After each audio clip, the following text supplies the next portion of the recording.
Good morning friends. मैं doctor V K Mishra from गैस्ट्रोलिवर hospital Swaroop Nagar Kanpur. आपसे एक रिक्वेस्ट, ये साइंटिफिक चैनल है, एक साइंटिफिक डेलिब्रेशन है। आपसे रिक्वेस्ट करूंगा कि इस चैनल को सब्सक्राइब करें और इस वीडियो को शेयर करें। इस साइलेंट गॉलब्लैडर स्टोन्स की सीरीज में ये तीसरा लेक्चर है। जो साइलेंट गॉलब्लैडर में स्टोन है, ये वास्तव में सिम्टोमेटिक कैसे हो सकते हैं और कब हो सकते हैं। जो आज साइलेंट था, कल ये नॉन साइलेंट हो सकता है क्या? आज शांत पड़ा हुआ था, कल ये शोर मचा सकता है, नोटिसेबल हो सकता है। उन फैक्ट्स को जरा समझने की जरूरत है। जो साइलेंट गॉलब्लैडर स्टोन्स हैं वो हार्मलेस रह सकते हैं फॉर ईयर्स, लेकिन कभी कभी ये प्रॉब्लम क्रिएट करना चालू कर देता है। ये कब प्रॉब्लम क्रिएट करते हैं? अगर एक स्टोन मूव करके बाइल डक्ट में आ गया, पित्ती की नली में आ गया।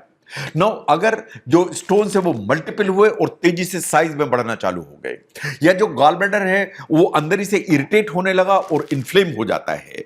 और नंबर 4, अगर जो है कुछ ब्लॉक तैयार हो जाए, टेम्परेरी ब्लॉकेड हो जाए डाइजेशन के चलते, डाइजेशन में, तो अगर सिस्टिक डक्ट में ये आ गया तो सिम्टम क्रिएट होंगे। इसका मतलब है कि सिस्टिक डक्ट अगर ब्लॉक हो तो प्रॉब्लम आएगी, बाइल डक्ट अगर ब्लॉक हो तो प्रॉब्लम होगी, और तेजी से अगर स्टोन की साइज बढ़ी तो प्रॉब्लमेटिक हो सकते हैं। एंड अगर खाने जो गॉलब्लैडर की वॉल है उसको इनने स्वेलिंग करी, इरिटेट किया, इन्फ्लेम किया तो प्रॉब्लम हो जाएगी। अलग अलग जो सिम्टम्स हैं उनको जरा ध्यान से देखिए। मोस्टली जो सिम्टम आते हैं, जो वार्निंग साइन है, वो है दर्द। ये दर्द है वो मोस्टली आएगा रात के समय।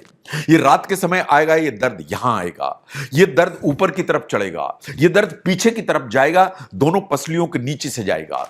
मोस्टली ये जो दर्द आता है ये रात में आएगा।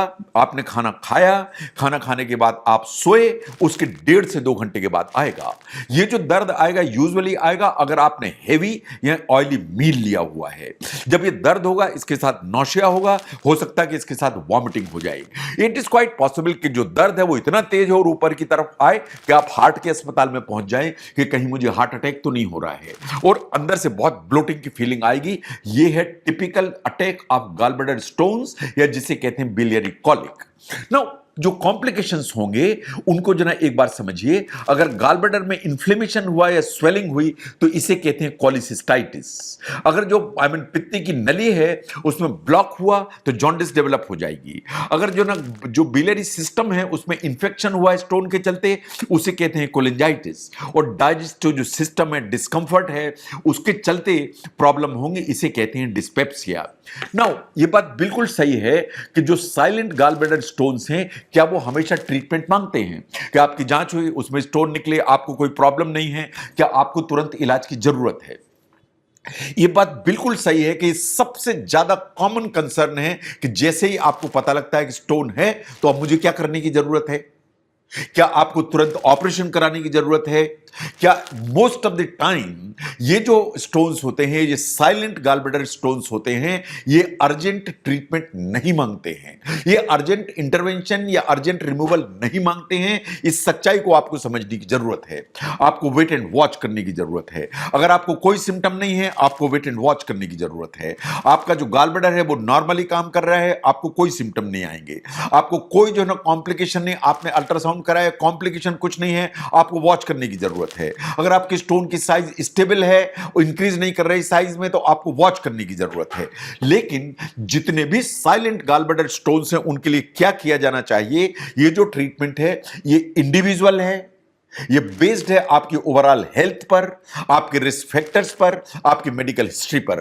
तो अगर गॉलब्लैडर स्टोन्स हैं वो साइलेंट भी हैं, फिर भी आपको अपने डॉक्टर से एक बार कंसल्ट करने की जरूरत है कि what is the right treatment, what is the right strategy for me, या मुझे साइलेंट गॉलब्लैडर स्टोन के लिए क्या करना चाहिए।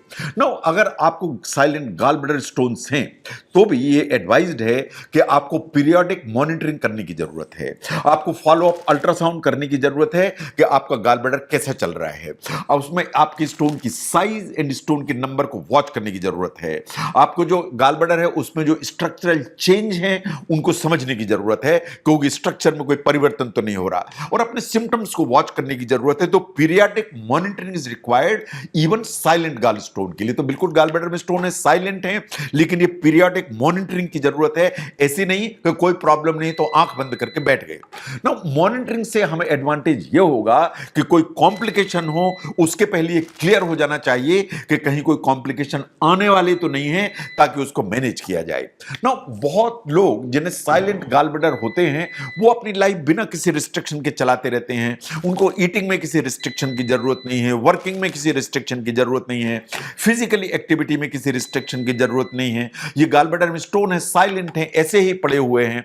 लेकिन कुछ चीजें हैं जो एडवाइज्ड हैं, जैसे आपको अपनी जो डाइट है उसको बैलेंस्ड मील लेने की जरूरत है।